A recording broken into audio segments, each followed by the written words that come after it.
This is Criteria.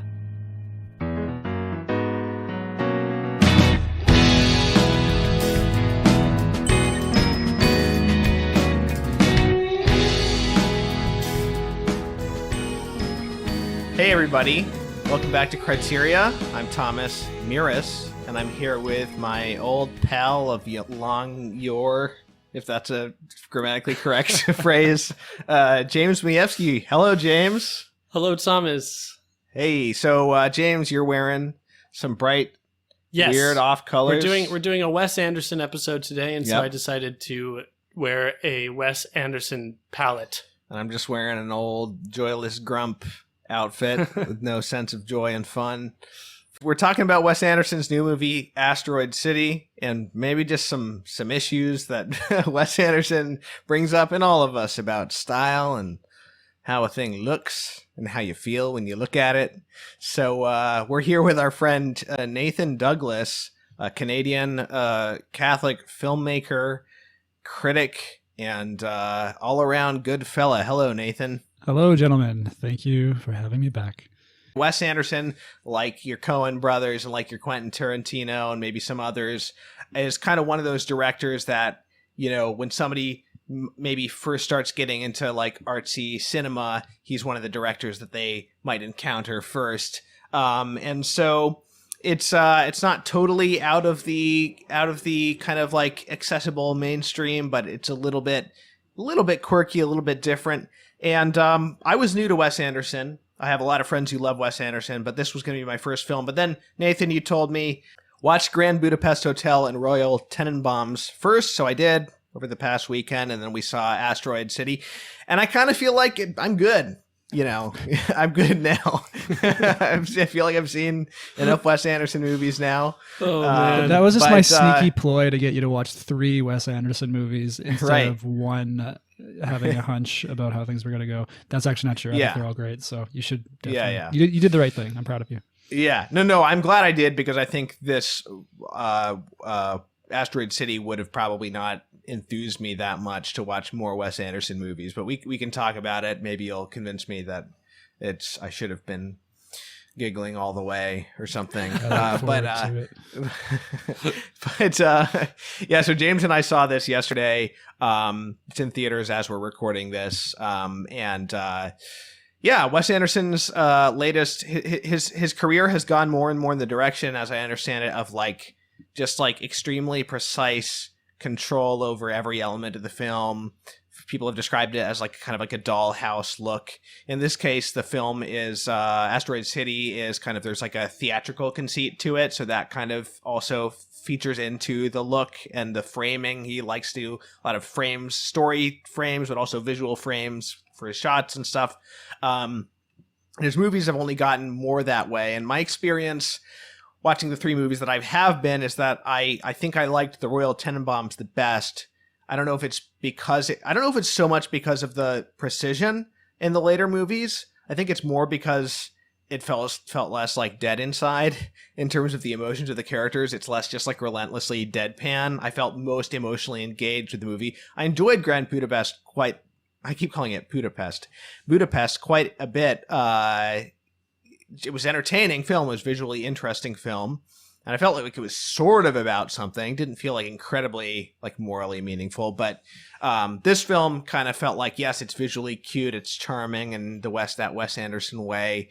But also, I'm not sure that Wes Anderson believes that there's any discernible meaning to life. So anyway, I've talked enough. Yeah, I think one thing that's interesting about contextualizing Asteroid City, especially right now, when it's in theaters, is that Wes Anderson is having a moment like maybe he's never had in his career. And by that, I mean, for whatever reason, well, there's a very specific reason I'll get to in a sec, the greater movie-going public has become kind of obsessed with Wes Anderson style, and this is largely due to two viral trends that have been happening in the last year, maybe 6 to 8 months, where first it was on TikTok. There was this kind of a meme started on TikTok where people started doing Wes Anderson impressions of their own situations, basically just mimicking his not so much Wes Anderson style, but really the Wes Anderson style that's very evident in the last decade. So we would say the style that's started more or less with Moonrise Kingdom, but then especially was solidified, or some might say ossified, in Grand Budapest Hotel, and has continued until then, until now. And it's this very kind of rigid, formalist, formally distant. We can get into the more descriptions later, but basically the style that we've had from Wes Anderson for the last decade, that went viral on TikTok as this thing where people are kind of enjoying it or making fun of it or trying to just apply it, to different situations. And then on top of that, we had with the rollout of these new AI platforms and things like Midjourney and other AI generating platforms, people started putting in Wes Anderson prompts into these platforms to generate AI generated Wes Anderson content. And that started this whole other wave of Wes Anderson does everything. So we have Wes Anderson Star Wars, we have Wes Anderson Lord of the Rings, we have the list goes, it's endless. Nathan, I was completely unaware of all of this. I mean, I hadn't heard a smidge of this, so that's very surprising to me. Okay, that's surprising to me as well. But maybe I'm just too online these days. I also hadn't heard any of this, but it doesn't surprise me. It doesn't surprise me because Wes Anderson has been a very popular filmmaker for a long time, and at least as long as I've been aware of him, which admittedly has been over the past decade or so. The first film of his that I saw was Moonrise Kingdom. The sort of hallmark feature has been this aesthetic quality. And so if Gen Z or whatever TikTok users are glomming onto that, it seems to just be of a piece with what his appeal has been for the past decade, which does seem to be basically this very noticeable, very, some would say, unique, which is very different than saying original. I'll maybe get into that later. But a Wes Anderson film when you see one. Absolutely, 100%. And what's fascinating to me as someone who's, I would say I haven't followed his work. I only got into Wes Anderson around the time of Grand Budapest Hotel, actually, despite knowing who he was for years. I only really started to watch his work around 2014 or so. But what I found as I started to go through it was someone who I kind of expected to dislike a lot for a lot of the reasons that a lot of people say they dislike Wes Anderson. He's too twee is the popular word. I'm really kind of hoping we can kind of get into the etymology of that and just kind of unpack. I used that word yesterday to describe it. Yeah. I'm hoping we can unpack what that means, because it's a term that needs to be unpacked properly. James says he doesn't understand what it means. He doesn't know the word. Okay. Should I? Is it a Gen Z word? No, it's not a Gen Z word. No, this predates. But basically this very affected style that is obviously twee. Since I'll just jump into this right now, since I was just looking it up. Twee, originated kind of at the beginning of the 20th century. It's from a child's kind of way of saying sweet. And the first, according to Wiktionary, it means kind of like whimsical in an affected way, right? Yeah, that's more or less it. Whimsical, sentimental. It's kind of like there's a bunch of associations that we could kind of that's been used for, but essentially the two essential aspects seem to be that it is very it's affected. There's an artificial kind of quality to it, which kind of ties into what you were saying, and we'll hopefully chat later about original versus unique, James. Right. And then there is the preciousness aspect. There's this kind of this cutesiness. This, again, there's so many other terms that we could, but it really kind of goes back to this idea that twee comes from sweet. It's a child's way of saying like sweet, like tweet. I don't know the child who said it the first time. I like that it has like certain juvenile connotations. Yeah. Which I think the first time I ever heard the that word makes was, a lot of sense when you start to get into the Wes Anderson-ness of like... Right. The first time I ever heard the word was, I think, some critics who described certain like early 1970s progressive rock groups as being twee. Okay. So that it's like sort of like pretentious, but not necessarily, sometimes in an intellectual way or highfalutin way, but also pretentious in like pretending to a certain like affected charm or or whimsicality that is not really authentic. Mm-hmm. Like when it was when being random was popular. You remember our generation's humor just being random and being like, yeah, bacon, like, or like whatever, you know, like that. I don't know if that's twee, but it's kind of like a similar affected randomness or affected like, oh, what a quirky fellow, you know. Yeah, it's something that's out of place. It's something that calls attention to itself. And again, it has this. I almost wanted to say it's sort of it maybe raises the question of the distinction between childlikeness and childishness, but I don't think that quite necessarily applies here. But something to do with this aspect of innocence and whether it's really, you know, innocent or really childlike is kind of the whole question. Right.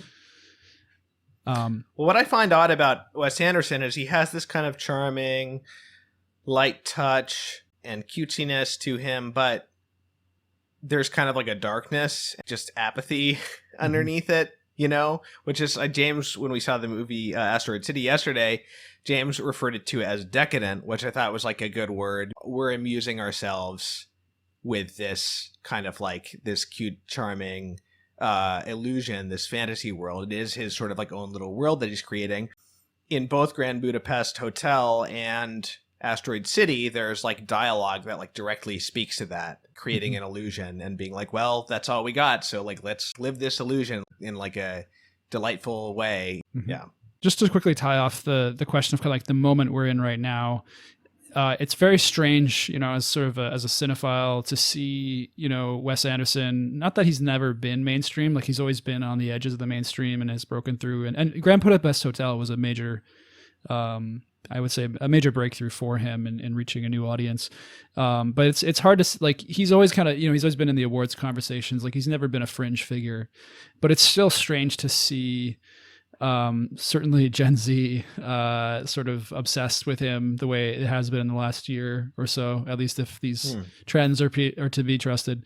And so that, yeah, I think that offers some interesting ground to think about what it is about him that is so particularly fascinating and infuriating to a lot of people, because what's accompanied a lot of this discourse, a lot of these memes and things, is this whole discourse. Wes Anderson discourse flares up every time he releases a film within cinephile communities. Wes Anderson discourse flares up again with this question of like, is it too much? Is he going too far with his tweeness or his preciousness? Like, oh, can we stand it? You know, and similar things happen with other very distinctive directors. Another notable would be Terrence Malick. Every time Malick makes a film now, there's usually a discourse about like, is there too much twirling? Is there too much wheat fields? Like, you know, all these things, that these sort of signifiers of like, that's a Terrence Malick film.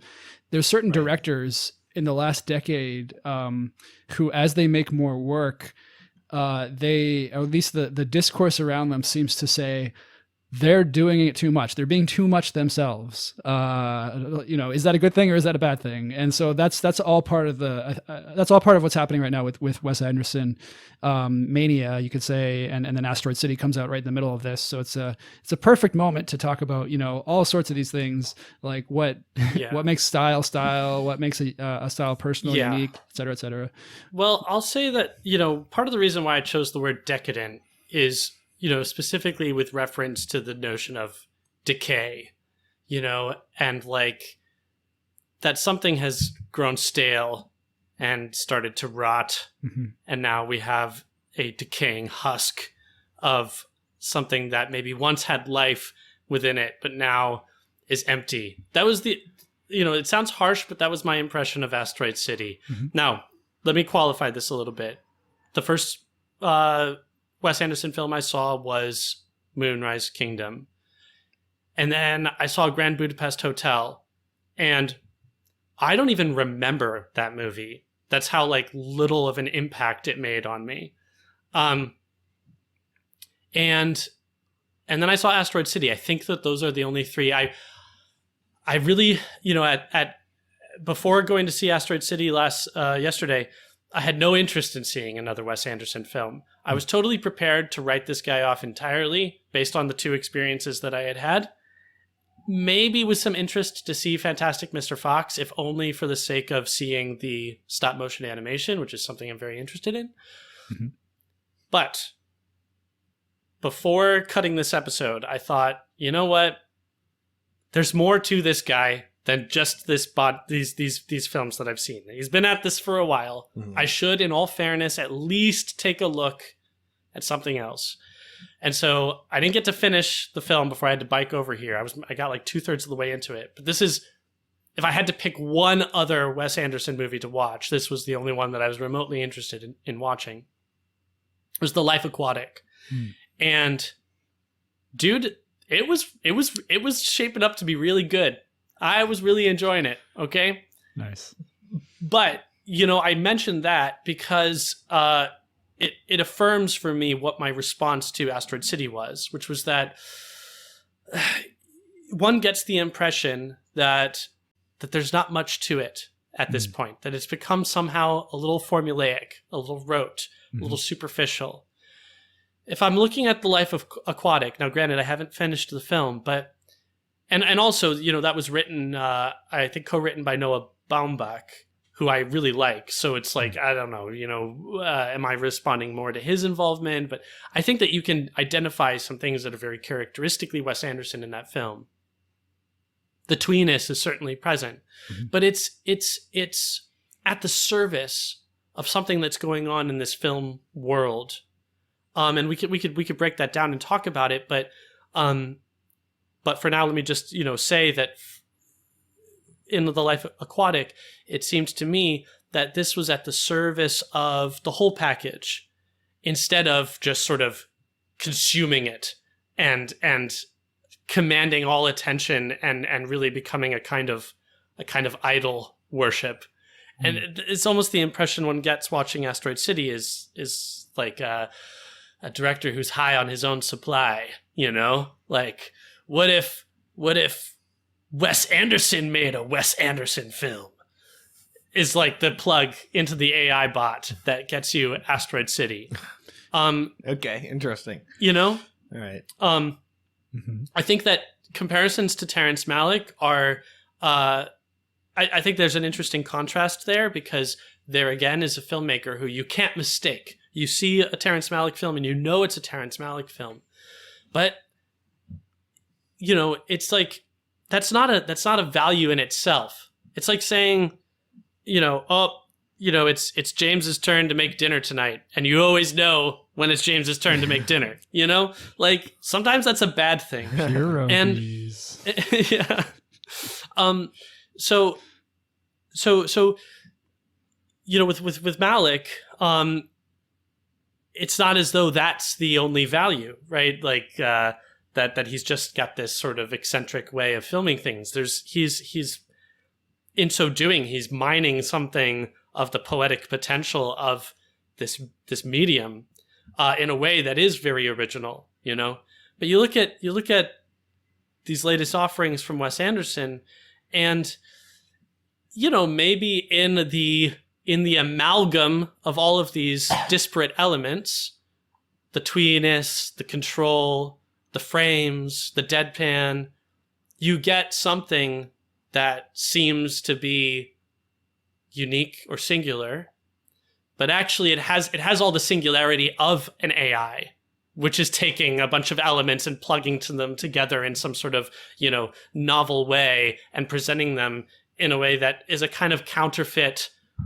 This is sounding way too strong of a criticism, but I'm going to go with it. You know, a kind of counterfeit artistry, because that's the other issue that I have with this, as opposed to, I don't know, say a Coen Brothers film, you know, like The Big Lebowski comes to mind, of having a kind of like tweeness to it as well. And certainly a lot of artifice. There's a pretense. It's a pretense to artistry that I think Wes Anderson embraces, and I think that audiences also fall for. I think it's one of the things that drives his popularity. I think in the same way that like Fight Club or Boondock Saints might have been like the first movie that some guy saw in college that made him realize, oh, there's cool movies out there.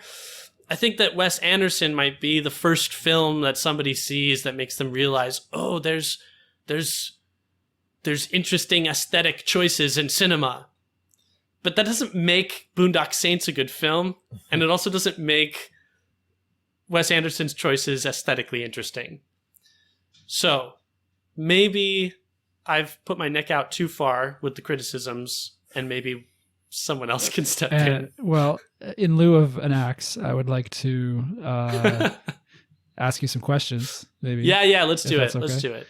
Unless Thomas, do you have if I sound, let me just say, put some olive oil and some salt on there first. If I sound a little hesitant, it's because I really don't want to take someone who is evidently a master craftsman and someone that dozens and dozens of very creative, excellent people are clamoring to work with, right? And be like, oh, I don't like him. He is a fraud. But you know what? That is a little bit how I feel. I do feel a little bit like the emperor has no clothes. And I think that maybe he did have some clothes at one time, and that I'm inclined to even say so based on what I've seen so far of The Life Aquatic. And I would like to watch some of his other earlier films. Maybe I'll draw one more comparison that comes to mind before you can come down with the axe. Is Tim Burton. Thomas brought up Tim Burton when we were talking about this yesterday after the film. I think it's a very apt comparison. Yeah, I said the appeal was similar. Yeah. For people. Except that, maybe this is just totally subjective, but I think that on the whole, I find Tim Burton's work to have a lot more heart, a lot more life within it. I don't know how to put it in a way that is more sort of quantifiable than that. Can I ask, would that include his more recent work? Like, are you probably not, because I don't think I've seen any of his more recent work. Yeah, so for all I know, Tim Burton is guilty of the very same thing that I'm trying to reach for here in describing my experience of these recent Wes Anderson films. Which is to say something that's feeling kind of lifeless, that's feeling kind of formulaic, that's feeling a little rote, and admitting of the kind of treatment on TikTok or on AI bots that he's presently receiving. I think it's very interesting. You brought Tim Burton. There's certain Tarantino would be another touchstone. Like there's a lot of these directors who came up in the '90s. Who and Wes Anderson's part of that as well. Bottle Rocket, his first film. Both the short film was in 1994. His feature version of that was 1996, and then he made Rushmore, which was his big breakout in 1998. So anyway, he's a 90s filmmaker. He's of that generation. It's interesting how so many of those 90s American directors who broke into Hollywood through doing really original kind of personal filmmaking.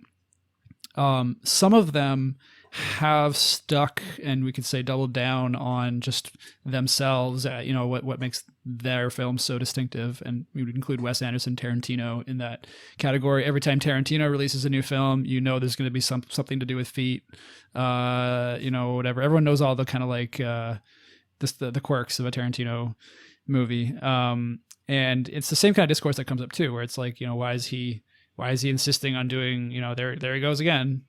But it's interesting that you bring up Tim Burton, because I think it's very significant that Burton has not made a film that anybody has cared about for, I would say, since Sweeney Todd, which is 2007.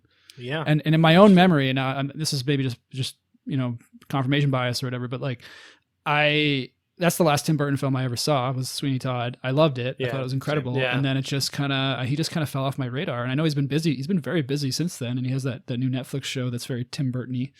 But there was this period where he was just making stuff that like was, it was very like corporate IP kind of, property, for large studios. But there's something that just wasn't quite like, somehow the Tim Burton-ness was gone, at least from the discourse about him. And there was one other director that came to mind that sprang to mind while you were speaking. This is not an American director, but Guy Ritchie is another guy who fits into this pattern of, he starts out in the late 90s with a very distinctive, he's kind of riding that Tarantino wave. He's basically doing like a British Tarantino kind of riff. And I think for a long time, there's this question of like, is it really him? Or is he just kind of adapting to like what's popular? You know, now I haven't seen Guy Ritchie's early films like Lock, Stock, Two Smoking Barrels and Snatch and all that. And I know people who love those films. But what's interesting to me about Guy Ritchie is that as he's gone further in his career, like especially in the last like 5 or 6 years, the guy is a machine. Like he's just making like 2 or 3 movies a year right now. And if you watch them, they have like none of the distinctive Guy Ritchie-ness that made his name in the early 2000s. Like the sort of the quirky, you know, again, that sort of Tarantino-ish kind of quirky, violent humor stuff. Like he just produced, he just made a war film about Afghanistan with Jake Gyllenhaal. You know, it's like, can you get any further from kind of Guy Ritchie-ness than just like a meat and potatoes kind of thing like that. See, I haven't heard, I didn't even know that he had made a film in the last 6 years. He's been so busy. Like he's got 2 films this year. One's a spy comedy thing, Ruse de Guerre, and then the other one's this war film. But if you look at the trailers for them, there's nothing distinctive about them. They look like anybody could have made them. You know. And so I've only seen Snatch, Lock, Stock, and the Sherlock Holmes movie that he made. Yeah. The Sherlock Holmes movies I feel like are kind of like the last like. The last they were sort of gasp of that kind of thing where you're like, oh, like an auteur is taking on this property. Like, let's see what he does. It'll be really interesting to see what that collision is like. And then after that, it just becomes like, anonymous kind of filmmaking. So the question, all that is where I'm going with that is, what is it then? You know, if we have these kind of examples of filmmakers who start out really like auteurish, and then kind of fade into an anonymity in how they make films. And then you have these other directors who start out either very fully formed or they work their way into it. And I would say Wes Anderson's one who works his way into it. If you watch his early films, it's not the Wes Anderson that we have now. There's definitely been like an intensification as he goes on. And it's very clear. Same with Malick for that matter. Yes, absolutely. Yeah. So the question is, by continuing, or we could say insisting, to make films in that way, or continue to intensify how he kind of goes further into whatever this thing that he's chasing in his form, what's going on there, I guess, is the question. Like, is he chasing something real, or as you're kind of saying, James, and what you said is not by any means like original, like unique, like ever, like sure. or like, it's like, I imagine other people have this same criticism in the sense that like it's the most common thing you hear about Wes Anderson is it's the idea that someone is insisting. It's the idea that someone has got the idea, that a director has the idea in their head of, I'm going to make a film like me. Like, it's this kind of this is where the claims of self-parody come in, and this is a topic that really hits me. I get very lit up about this topic because I've been thinking about it for years, and it's a real question in the arts. It's a real question in the whole idea of like, is it even possible for a self to self-parody, if the self is being himself, and that's maybe like something we can get into later. But these are the things like, so the question boils down to, is this director chasing something real, and their intensification of their style is the outgrowth of that, or is it the case that they're often accused of that they're caught up in themselves, like they're basically just making what they think I think that it is. I think it is a question of style fundamentally, because style, to me, it seems, is not an end in itself. That style is something that serves the work. And that a work that is all style it's almost like it's like chasing honors. It's nonsensical. You want honor because it indicates it's a reflection that you've done something good. But if all you've done is at the service of achieving honors, then it's actually debased the thing that you were like. The honor is no longer indicating what it's meant to indicate, right? So you have the honors, but you don't have the reality that the honor is meant to point to. So I think there's an analogy going on there with style and the artist. I think that an artist, of course, all of us want to have a style that is our own. We want to be ourselves. And I think that a good artist will have a style that is his own. Yeah. But that if style becomes the object, the goal that we're pursuing, and the thing that we're studying and investigating, it becomes a kind of solipsism, a kind of, the style then loses its meaning. And I'm sort of shooting from the cuff, from the hip here. So these are not thoughts that I've fleshed out by any means. Well, I mean, looking at just the 3 films that I've seen, and the only earlier one being Royal Tenenbaums, that film feels much more like it's not a perfectly morally correct film, or that but it feels like it has much more of like a real like human aspiration in the story, for what these characters are seeking, and arriving at something or some progress. And it's about this family that's very dysfunctional and trying to find some kind of reconciliation. And Grand Budapest Hotel felt like on the border, because certainly like it's basically like an amoral film, but there's something about like order, or something about preserving certain values, which may be superficial ones, but are sort of maybe values of culture or something like that. But they also are values that like are suspiciously close to what seem to be Wes Anderson's like only values in his later films, and so you can't tell how much of that is just like a product of his personal, that the film is basically just about his love for his style, you know what I mean, as opposed to really being about what you might hope for it to be about in its subject matter. And then with this kind of like old-timey hotel that it's about, but and then this film felt like and Budapest does kind of say this too, but it basically just says like, we can't know the meaning of life, basically. It's, if I can just jump in, my issue isn't so much with the values that the film articulates as that it lacks even. I don't even how do I put this? Well, what I'm saying is that if you said the style is at the service of something, and if you don't have anything to be of service to, then you're going to create empty style, right? Unless you're really convicted about some false ideology that you're trying to promote, well, that's what I'll say, that I don't even need you to be sort of correct. Correct, yes. Okay. But I want there to be a stake, and so right. Okay. Human interest. It seems to me like in The Life Aquatic, there's a lot more immediate human interest. Yeah. On the part of the director, on the part of the performers, and on my part as a viewer, there's still a lot of affectation, a lot of artifice, a lot of originality in the aesthetics, and certain contrivedness in the performances even. But the actors are still allowed to, like, Bill Murray gives an awesome performance. Cate Blanchett gives an awesome performance. Owen Wilson, awesome performance, The writing is still allowed to live. The performances are still allowed to live. The camera is still allowed to live. There's a vivacity. What does that mean, the camera is allowed to live? I know it. I don't know what it means. No, just intuit it. What is that?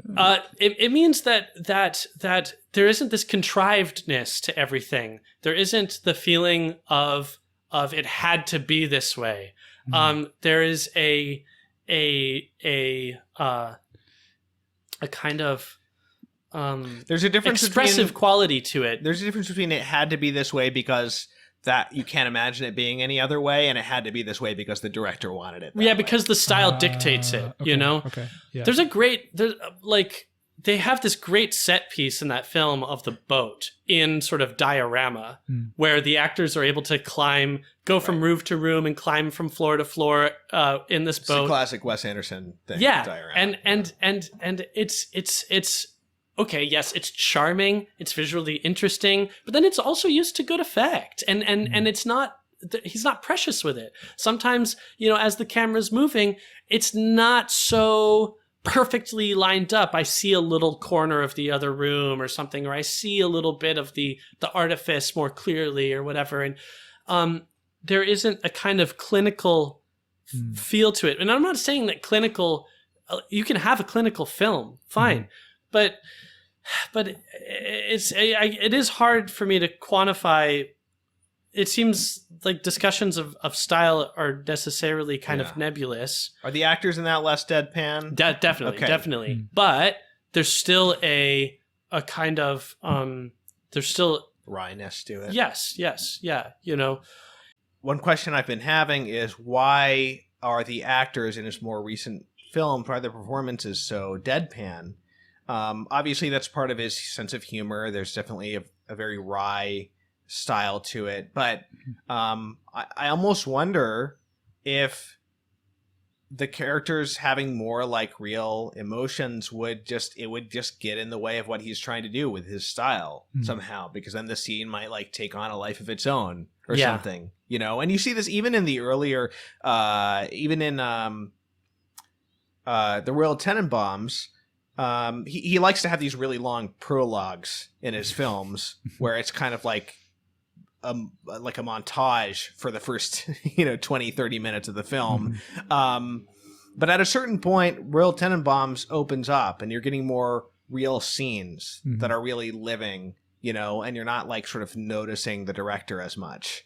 But Grand Budapest doesn't really feel like that happens. There's some more like quiet, longer scenes in Asteroid City, but it never feels like it really lives emotionally that much anyway. And I wonder if that would be kind of at odds with what he's trying to do, But it also seems as though, from kind of what he seems to be saying with the plots and the dialogue of these two films, that he also doesn't believe there's much more to do, Yeah. I guess I'll just say once more that it would bother me less if it wasn't attendant with a certain sense of pretense, of pretension to an artistry that maybe just isn't really there, and that so much of the conversation around him wasn't. I think in a big way, I'm having a knee-jerk reaction to people who want to make more of him than what I think he is. Yeah. He's put together this diorama, this dollhouse, all the different things people have described it, all these details, and on an individual level with the different pieces, it's quite trivial. But are we supposed to think, because of the grand picture of all these details and the amount of control that he's exerting, is that supposed to make us think that the overall effect is like this glorious achievement? Yeah. That if I had to put a finger on like the pretense, it would be that, because I don't think it's a pretentiousness of theme. Like we're supposed to think that these are like the deepest movies but a little bit. Asteroid City has this very bizarre climax where the theme is repeated like 50 times in this, very artsy way. Right. But it just made me want to like shoot myself, I think overall, what I've seen of his more recent work, if there's a pretentiousness to it, what it feels like is it's the pretentiousness of, look at this grand architecture, that I've created, basically.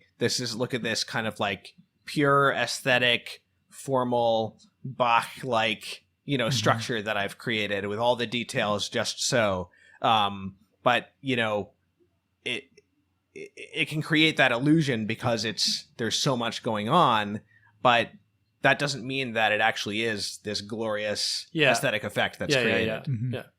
Yeah. Okay. Yeah. No, man, there's so much here. I love it.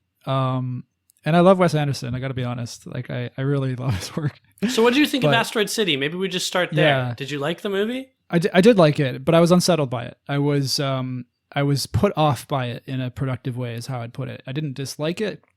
I thoroughly enjoyed watching it. It's one of it just goes down like, crisp. I wanted to say sake. I don't drink sake, but anyway, there's something very crisp, but also kind of bitter about it. And yeah, I've been sorting through that since. The way that I've come to see it is it's impossible for me to separate it from kind of the historical timeline of like how Wes Anderson has developed as a director. And I think this is going to speak partly to what both of you are talking about, because James, what you're talking about is more of the form element, and Thomas, I think what you're focusing on is more of the content, or how that sort of how that's realized and harmonious with the form. And the way that I've come to see Asteroid City is it's about a gap. Yeah, it is about a lack. You know, it's I see it as a filmmaker struggling with a gaping nothingness at the heart of, you know, everything. I mean, the film states that explicitly with its existential, you know, the characters losing their faith and stuff like that throughout the film. But what's interesting is that this film actually puts into perspective for me what's going on in the last decade with Wes Anderson, it makes me look at Grand Budapest Hotel differently. It makes me look at The French Dispatch, which I recently watched for the first time. And that was his 2021 film, which we haven't mentioned so far, but actually that film is even... based on our conversation here, I'm sure you guys would not enjoy it, but it's even more, I would say if you can believe it, it's actually even more opaque than Asteroid City is. But this is putting into perspective for me what's going on with him in the last 10-ish years. So in that time, Grand Budapest Hotel, he made the stop motion film Isle of Dogs. He French Dispatch and Asteroid City, and all these films, like, this is. As you said, they're very deadpan. They're very unemotional. And I think there is something...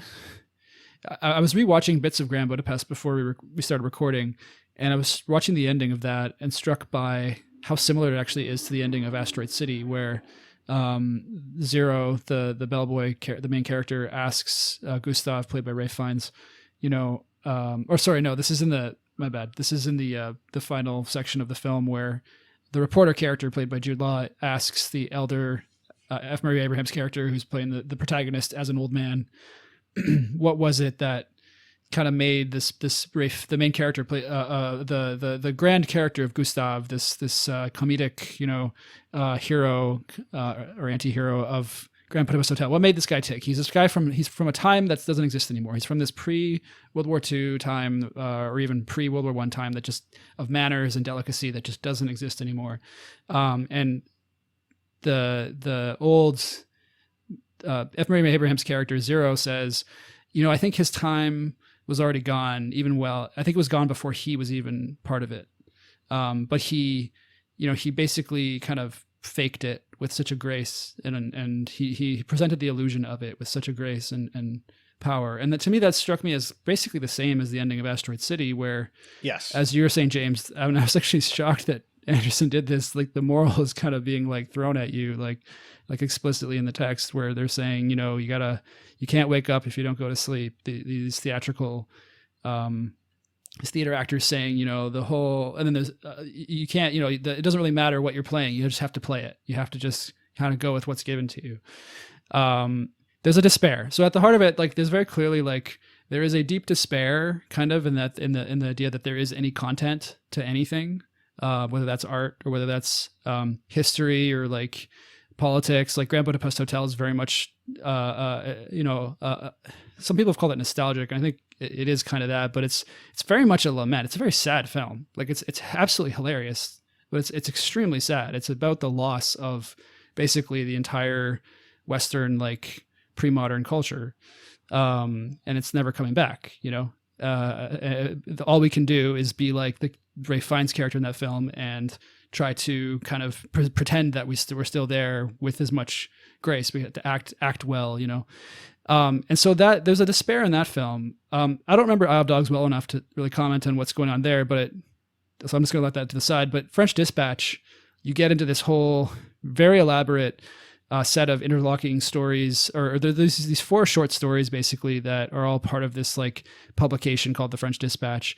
It's a very kind of confusing experience because it's absolutely immaculately Wes Anderson. It's the machine. It's so beautifully made, like, just on every level of form. But it's the first Wes Anderson I've seen where I can't locate any real essence to why he felt a need to make it. And now I'm starting to see why that is, because I think in that film he is struggling to sort of even just understand what is the meaning of story. Why are we even doing this?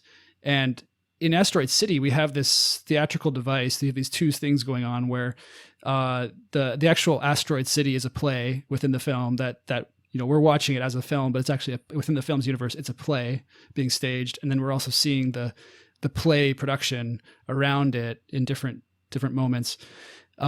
French Dispatch has that aspect as well, where we're not so much seeing like the behind the scenes aspects. We're seeing a bit of that, like with the editors putting together their stories and stuff like that. But there's an extraordinary scene in the French Dispatch where two characters, it's in the first story, but it's about a murderer who goes to prison. He's a great artist. He's a great painter, played by Benicio del Toro. And they do this interesting thing where they go through his backstory and they say, here's how he ended up in jail, basically. And during a scene where the young version of this character is sitting in his cell doing something, and then without cutting, they have Wes Anderson has Benicio del Toro like walk up and replace him in the chair.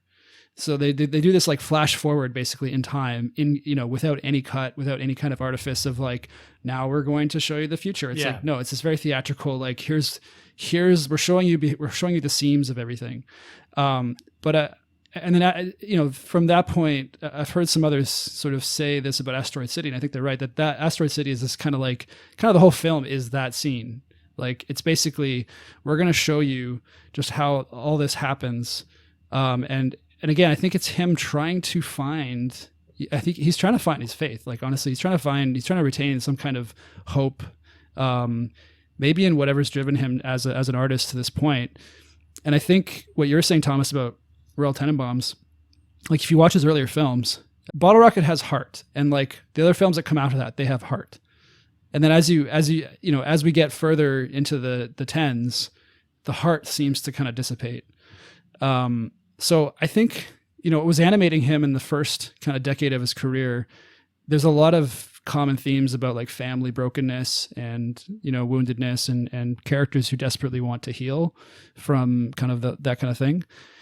And then you end up in the tens, and then for whatever reason, that seems to have just kind of ended for him. And now it's almost like the brokenness is about much larger things than just one family unit being focused on. Now it's about history itself. Now it's about Europe itself in Grand Budapest Hotel. In the French Dispatch, now it's about the nature of like storytelling. It's about kind of like, you could say the newspaper industry or whatever, but like it's about all these things that again, it's about a lost era of like 1950s, 60s American journalism, where you could have people like Norman Mailer or whoever, like all these great, all those Susan Sontag, all those writers that everyone idolizes from that time, that were going out and doing such incredible, journalism and living bohemian lives and all that. Like the film is nostalgic for all that. And it's also saying like, that's all kind of gone. And now we have Asteroid City, which is also like this slice of Americana. It's like Americana to the max. It's the most idealized, like stunningly realized like version of Americana that we've seen in a long time. And it's the same kind of thing where something is gone. So I think he's but I've gone on very, very long, so I'm going to close off with this thought. What really moved me about Asteroid City, and it's the same thing that moved me about just all of his films, but especially the ones in the last decade, they are very locked down emotionally. But what's interesting is that the benefit of that, and I think why he's shifted into that mode, is because it's not because he's lost his feeling, and it's not because he's lost his heart. If anything, I think he feels as deeply as he ever did, but he is just so sad about it that the only way to really express it is through silence. And I think you see this in Asteroid City. The moments where Jason Schwartzman's character, who's just lost his wife, is having these window conversations with Scarlett Johansson's character, the Hollywood actress. And this is probably my favorite dynamic of the film, was just these back and forths, because they are talking in their conversations. They start to touch on like obviously very, very deep personal pain, and yet they're talking about it in the monotone, and it's just flat. It's like there's no real feeling here. but they're obviously suffering, and they're obviously coping. Like their way of dealing with it, is a coping mechanism. And what's interesting is what happens in the silences, because there are these very key moments where one will say something or someone will say something else, and Schwartzman's character doesn't even have words. He'll just go, oh. Like just like the wordlessness to me, that's the moment when whatever it is that is sort of animating this emotionally for Wes Anderson, that's where it's happening. It's in these in-between spaces. Almost as though like the grief and the gravity of his despair is so great that that's the only place where it can kind of slip out. But I think the whole like the formal perfection, you could say, of like every other element of like the color and the staging and all that, just the preciseness of it, the precision of it is, it's an effort to kind of deal with this sadness and then almost in a way tantamount to the structure of liturgy.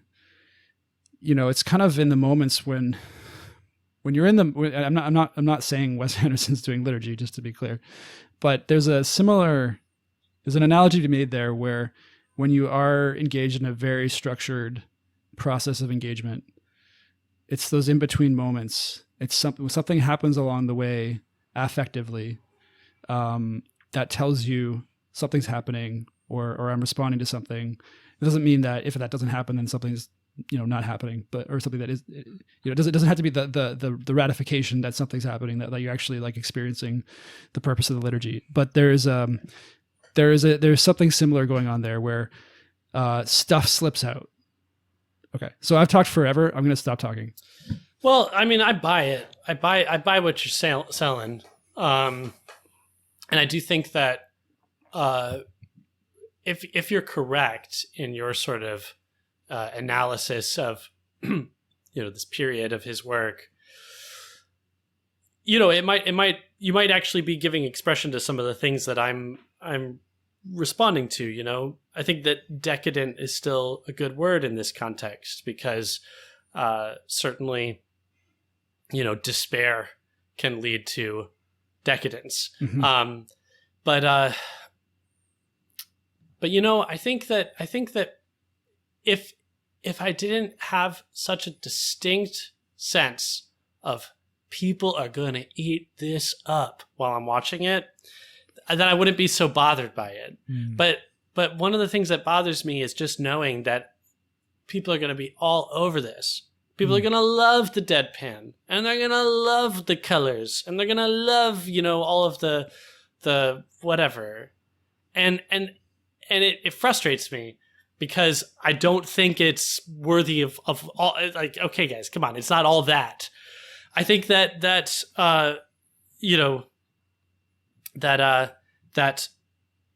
there's something about him and his style that our decadent culture can latch on to very readily. Yes. So I think that the deadpan, you see that in other, it crops up all over the place. I think it's a very sort of safe way of acting when you don't want to take a risk. It's like the lack of melody in music, I think that in the same way that musicians today, especially in popular culture, just aren't risking melody. I think you look at a lot of actors today, and they're not risking vulnerability. The music in Wes Anderson's more recent films doesn't have much melody to it either. Right. But that's kind of what I'm if you look at a lot of contemporary art, what's the analogous principle there? I think that a lot of it is very safe. A lot of it is very, formally safe. I'm going to do a giant circle. Yeah. And this is my thing. And every time I make a painting, it's going to be a new circle. And I'm going to wow you each time with how circly this circle is. Right. But something similar is going on with these Wes Anderson films, and I think that he's a product of whatever's going on at this moment in art history, he's exhibiting all of the symptoms, and we're loving it. It's kind of what I'm getting at. I think that's a really interesting. I find that fascinating, like because there's so many. Like I think you're right to say that, like in the sense that like he's conditioned by all the same conditions that we are, but I guess where I would disagree is what you see as kind of him doubling down on, like I guess I don't think he really cares. How do I put this? I don't think he really cares if an audience eats up. You think it's sincere? It's sincere. I do. Yeah, I think it's completely sincere. Okay. I think if he wanted to sell out and make something more popular, there's any number of ways of doing that. I think actually that in some ways though that my guess based on his films is that he's too used to being sincerely himself as a filmmaker that's not even an option for him anymore, because he's developed the virtue in this. I'm not like in the pure sense of like the habitual, like he's been himself as a filmmaker for too long. Like he hasn't sold out to Marvel 10 years ago and made he didn't do the Guy Ritchie thing, or he didn't do the Tim Burton thing or whatever. Like he's always kind of stuck to what he thinks is best as far as making a film.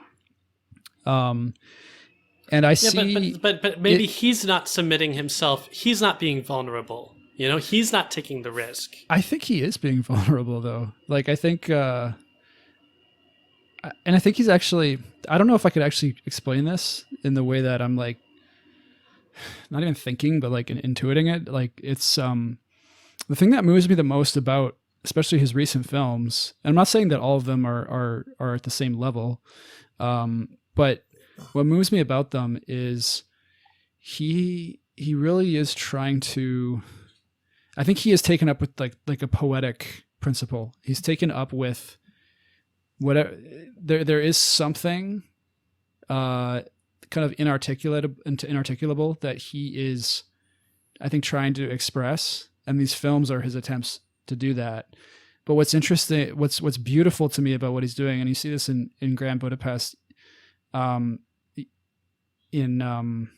would say like in the structural kind of perfection of the work, like he really embraces, I am going to do like a film, like a Bach film, basically. Like to me, that film is analogous to Bach in the sense of like the structure is so perfect, but the question is the structure airless in the way that the structure of a Stanley Kubrick or Paul Thomas Anderson film, everything that you're saying, James, about Anderson and his style is how I feel about Paul Thomas Anderson and There Will Be Blood and like, his films after that, where there seems to be this like will to power in play, where it's like, I'm going to beat the form into submission to make exactly the thing that's this expression of my personality. This is, I'm bringing a psychological reading into it, but it's sure. it's like with Anderson, I feel like there's an openness there to he's not trying to beat it into submission. Like actually, even though he's got so much control of everything, it's like there is actual openness to, he's leaving himself open to what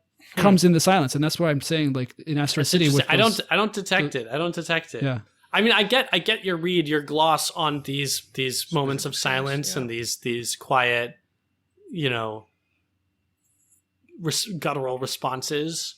But I don't know that I fully agree. What's so interesting about this and why it's so great to talk about it is because, at a certain point where I'm not saying taste or personal like perception of a thing is going to be the rocks that we we right. shipwreck on, but it is like it is such an important part of it that it's very hard to. Yeah, it's interesting you said that. I haven't seen a ton of Paul Thomas Anderson. That is kind of how I felt about There Will Be Blood. Granted, I saw it in high school. So it's also how I felt about Daniel Day-Lewis in There Will Be Blood. Like it was just this very affected. That's the most Nietzschean performance kind of ever recorded on film. Cool. Wow. I'd like to watch it again. I listen, I like artifice. I like it when artifice is worn, loosely on its sleeve and there's not an attempt to cover up the rough edges. It's one of the things that I liked about Life Aquatic was that the artifice was was clear, but why was it clear? There was like what is that gesture? What is the gesture of Benicio del Toro coming in and taking the spot of the younger version of the character? Like one time I was in a play where I had to make a really quick change, and this is a problem in theater. People have all sorts of clever strategies of how to handle quick changes, and on this instance, we just decided you're just going to do it on stage. Why do you have to go off stage to get to do this? I mean, it was not immodest, but I just changed. And what's more is I became a different character too, And I loved that. I love that sort of thing. Why? People love that. Why do you love it? Because it shows that the art, the form is more resilient. It can handle, and audiences are more resilient. We don't need to be, coddled so much by, but now I know that he's not I don't know that he's a different character or something. It's like, yes, you do, and it essentializes what are things get pared down. What are the essential elements that need to be communicated here? And so I like that, which isn't to say that I don't like the other end of the spectrum too. But what's going on here in Asteroid City just seems to be almost more contrived than just doing the quick change would have been. Do you know what I mean? Like it's almost as if you've jumped the shark, and that what the introduction of artifice into or the apparent artifice, because the artifice, of course, is present in all art, but sort of not concealing the artifice, what that was doing for you before, it's now sort of crossed into the dark side and now has almost become as cumbersome as concealing the artifice before would have been. Do you get what I'm sort of... I do, totally. And I've had that criticism of other filmmakers. He's doing his idea of what an auteur like him would do, which is maybe not And you don't think Wes Anderson I don't think Wes Anderson is doing that. I mean, I don't. The question it comes. I think one of the questions it calls out is how self-aware is he? He's an intelligent guy. He's obviously got some self-awareness, but the question is, does that self-awareness improperly infect like his way of making? I don't know. We can't answer that question. Yeah. But no, I understand. I understand where you're coming from, and like it's this. Like just in an era where everything is about Instagram, everything is about the picture. Like you go to eat at a restaurant, and it's no longer about how good is this meal. It's about how photogenic is the presentation. Right. You go to, everything is an immersive experience. So it's no longer about how good is this gallery, this exhibit. Yep. It's now, can I get a really cool picture? And maybe the picture is going to look a lot cooler than actually it looked in real life, because in real life it was really cheap materials and it was like this totally dumb pop-up bar, but it was here for a week and I got my Instagram shot. Yep. There just feels like a similar sort of sensibility present here. Like what you're describing as far as like the Instagram aspect, like this what I would call like one perfect shot disease or whatever. It has to do with that social media accounts around this. It was originally Twitter, but a Twitter account called One Perfect Shot, and they would just post screenshots of shots from movies. And it started out with this very, they're pulling from like a mix of like high blockbuster, like very like when I say high blockbuster, I mean like Spielberg or George Lucas. They're pulling from classic blockbuster kind of stuff. That the same kind of films that someone like Tony Zhou, when he did his Every Frame a Painting YouTube series, was pulling from very just like films that people know well, right, and that are well made by Hollywood to show this is how things are made. They're pulling from films like that, and they're pulling from more art house stuff as well. But the whole point of that account was to kind of say like, wow, look at how beautiful cinematography can be. Isn't it amazing? It starts out with this kind of this truly wonderful kind of like, isn't it great that this exists? Over time, though, you start to see, it starts pulling from just about every film out there, including like just total dreck, like Marvel type stuff. And I want to be clear for people who are Marvel fans, I'm not just like Generally, Sure. like I mean, in the sense that many Marvel films of the last decade, they're talking about purely in the level of cinematography. They are very poorly shot films. Like there is and I don't have to go into this right now. There's lots of material out there on this, but at a certain point, it became more about like not so much about beauty, but more about like, oh, isn't this kind of cool? Or like, you know, and then anyway, the account is useless as sort of like the long take has developed over the past a similar 15 years yeah or there's a whatever. similar kind of thing there where people and there's other examples of this where and you can say a lot of this is maybe social media culture, the collision of cinephilia with social media or whatever, where we're just used to grabbing fragments of things and enjoying them outside the context of where they were. But there's this kind of fetishization. I mean that in like the, you know, I guess the original sense of like taking this thing that has this kind of like religious significance or this mystical significance and just going over it again.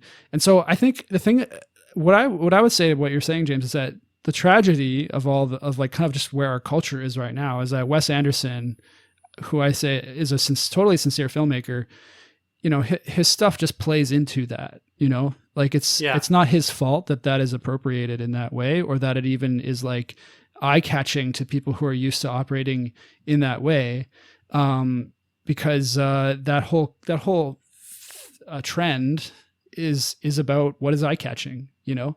And the sad fact is that there's not, I don't want to be all apocalyptic, you know, doom and gloom about this, but you know, film art certainly in the American setting, I'm not saying it's hopeless at all, but the 90s was a long time ago. Like there's new filmmakers always coming up, but like we're not producing kind of distinctive filmmakers the way like the 90s produced that wave, or like the 70s produced that wave. And I'm hopefully there will be someday another kind of like wave like that, but there's something has kind of happened in the last 20, 30 years that is kind of like denuding that aspect, you know. People, there's a lot of factors that go into it.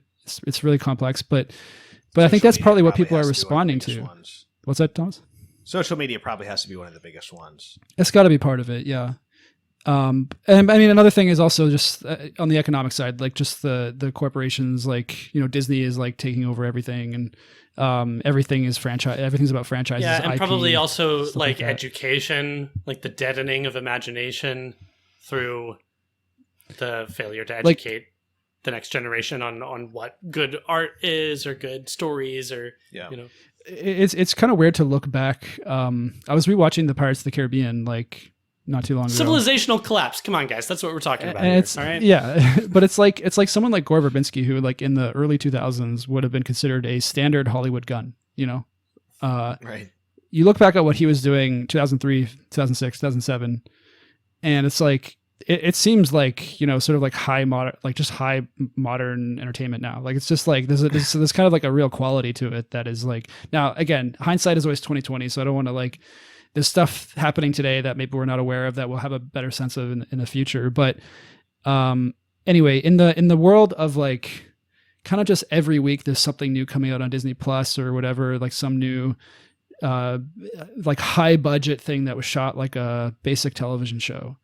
This is what people are being habituated to. So when Wes Anderson does something that's like where every single frame is like perfectly geometrically symmetrical, and then it pulls off a whip pan that ends on a perfectly symmetrical image, like, and just like the harmony of that, like, of course people are going to be excited about that, and because there's a genuine like objective beauty to that. But I wouldn't say, it's his. I don't blame him for that. I think he's doing what he's supposed to be doing, and I think he's struggling to like make sense of it.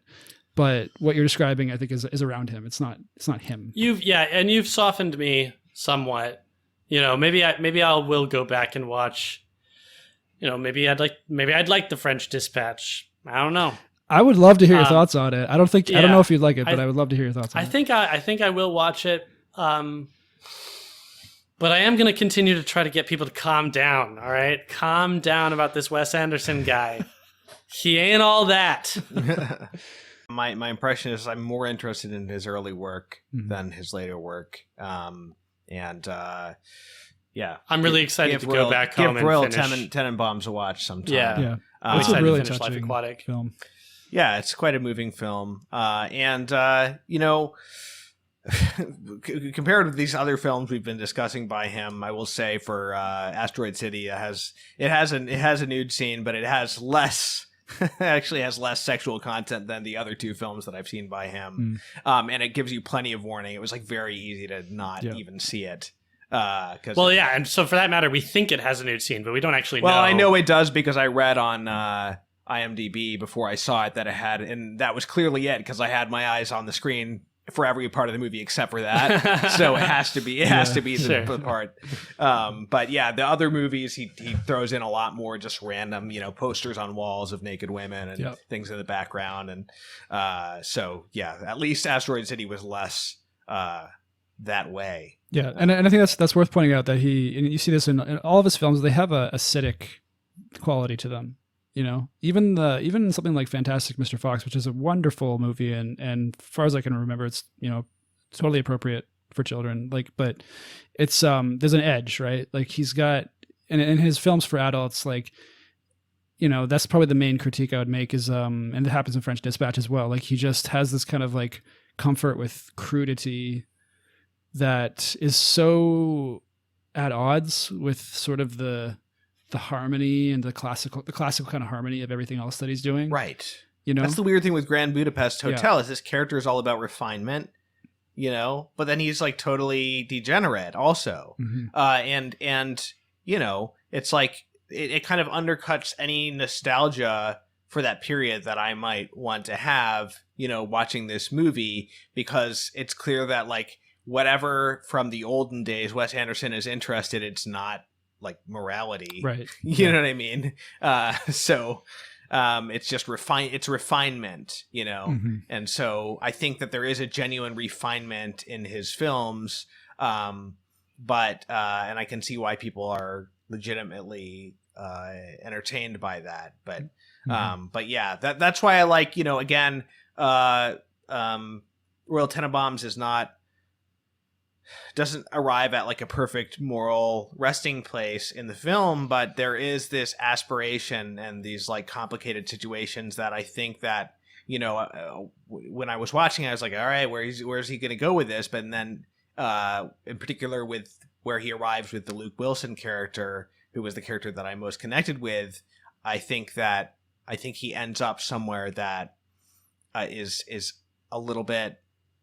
It feels like it's pointing in the right direction, unless I'm misreading the film, And so it just felt like something was, if not total resolution, something was achieved there. It's hopeful. And he clearly is following the classic comedy structure, ending with a marriage and all this, different stuff. So it's a hopeful film. It is hopeful. It's a hopeful film. Yeah. And I myself, I haven't seen Life Aquatic yet or Darjeeling Limited, so my homework is. That's probably the next one I'll see after Life Aquatic. Yeah, because I think it was the next one he made after Life Aquatic. So I'll probably hang out in this area for a little bit and then pop back up. I don't think I'll ever watch Moonrise Kingdom again though, because I thought it was kind of pervy. Yeah, because it's like these child characters that are kind of sexualized, if I remember correctly. Oh, I don't know anything. Yeah, about it, it's not in an explicit way, but it's kind of in an implicit way. Kind of in the way that I don't know, Katy Perry makes you uncomfortable. Okay. So yeah, I had discomfort with that as well. I was rewatching the trailer for that before we recorded, and actually I was so surprised at formally just how wild and loose it is, like with the camera, and I was like, wow, like I don't remember it being like that, because I remember it being like very dollhousey Wes Anderson, but it apparently wasn't. So I'm kind of curious to go back and look at it again. But I remember think it's just it's squeeze. There's an uneasiness about it, like the way it treats the subject matter. So yeah, and it just makes you think about the whole aesthetic, because it's the word juvenile. I mentioned juvenile earlier, and Moonrise Kingdom takes for its subject this juvenile love story, and so then you have to wonder about the trappings and so much of the aesthetic quality being this kind of this juvenile, having this juvenile aspect. You mean to in terms it. of the colors mainly? Yeah, colors and that children feature so prominently. Asteroid City, it's like a summer camp, Right. and we're playing childhood games, sitting around, and there's something leaves you feeling a little uneasy. I almost wonder if that film broke, is maybe that was the moment that broke whatever he was doing before, and having this kind Moonrise of more, Kingdom. yeah, like there's something happened in some kind of turning point there, and I just wanted to share actually a tweet that my friend Nicholas Olson, who's I believe he's Baptist, he's writer on film, tweeted about Asteroid City, where he said just about Wes Anderson's aesthetic in general. He said it's not just that the metafictional elements of Asteroid City, where the play within the movie kind of thing. It's not just that the metafictional element creates artificial distance for processing what's going on. It's also that in Wes Anderson films, it's as if the adult whose inner child has died is allowed to grieve in a child's world. So that aspect of Wes Anderson style being this there's this common thing that comes up of like childhood is kind of dead, but it's almost like he's recreating a childlike world for the adult to kind of grieve that. And I think that's actually, there's something very on point about that, the way you look at how his films actually are, which is what makes me wonder about Moonrise Kingdom. Is I think that's his only film actually about children, like mainly the main characters are children and they're played by children. And it's almost like another reason. That's almost like that, just like, it's almost like an endpoint, kind of for like his whole project. I think it's another reason why he's so popular, especially among our generation, and apparently now among Gen Zers. But it's not necessarily an appreciating thing. Like, some people obviously love it, but there's a lot of contempt that came along with these trends. That's the thing that's maybe I think I should have highlighted earlier. It's interesting that there's a lot with the AI stuff, especially. Like, some people are very, like, obviously they're doing it in a loving way, but there's a lot of contempt that can come along with that too, and that's the part that's, I think, kind of new. I see. Yeah. Well, I do think that among millennials, he has been very popular. I agree, and I think that Moonrise Kingdom, you might if you had to pick a list of top 5 millennial films, that would probably be one of them. Certainly for a certain cinephile. What are the others? Generation. I don't know. But that definitely. But just, I mean, I know we're not talking about Moonrise Kingdom in this podcast, but just maybe the last thing I'll say about it is, like, it's just interesting to think that obviously the famous adage about directing, like, you don't work with children or animals, right? And so it's like, now the children in Moonrise Kingdom they're on the edge of puberty, so they're at the age of reason, so they, it's not the same as the difficulty of directing small children, but there's still like that rawness in their performance. Like, they're still, like, they're not fully formed actors, and it lends a roughness to, that is at odds with everything else. That may be why some people really liked it so much, but part of me wonders if so much of again what my friend Nick was saying in his tweet is like, if the appeal of Wes Anderson's style is like this sort of the adult grieving in a childish world, when you bring actual children in the mix who can't really act, in a sense, like they may be trying to act based on what they're given, but they're, in a sense, they're being more themselves than like an adult actor might be, more real in a sense. Does that kind of like break the whole thing? And is that maybe why Royal Tenenbaum is literally about like adult children returning to their childhood home, right, and like trying to sort out their like weird issues. Yeah. Interesting. Yeah. So anyway, it's just something to think about with like how the turn into, because there is such a distinctive break there. So yeah. So, dear listener, if you are an adult child with weird issues, then maybe this movie is for you.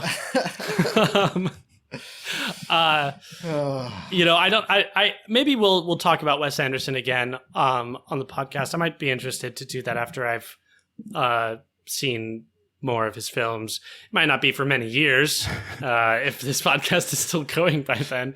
But yeah, I don't think that we've spoken the definitive word, and certainly I think that there's still space for my mind to change on certain things, but I think this has led to a good conversation. I was thinking before we did this, when I didn't really know what we were going to talk about, I was kind of like, well, we were stoked to, review new movies, and now I kind of feel like let's just go through the Vatican film list again.